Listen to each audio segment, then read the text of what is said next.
अभी आप सुन रहे हो राजू पसंदी को, प्रेजेंटेड बाय कमला म्यूजिक।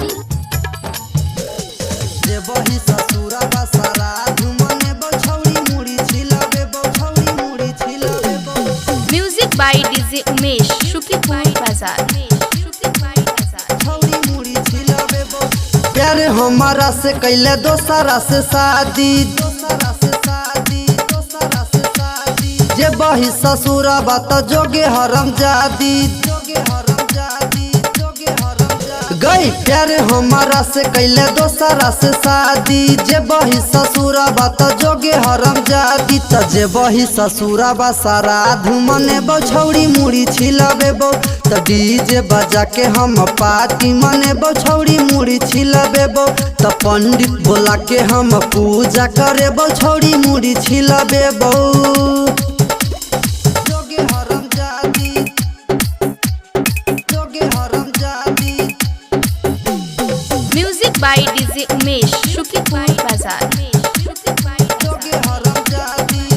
हे गई जानबो कि हमारा ला मरी गेला छौड़ी, हे गई जाके मोर चहिया में जरी गेला छौड़ी। जानबो कि हमारा ला मरी गेला छौड़ी, जाके मोर चहिया में जरी गेला छौड़ी। त पंडित बोला के हम पूजा करे बछौड़ी मुड़ी छिलबे बो। त डीजे बजा के हम पार्टी मने बछौड़ी मुड़ी छिलबे बो। त जे बही ससुरा बा सारा धुमने बछौड़ी मुड़ी छिलबे बो। मुड़ी छिलबे बो। जोगे हरम जादी, जोगे हरम जादी।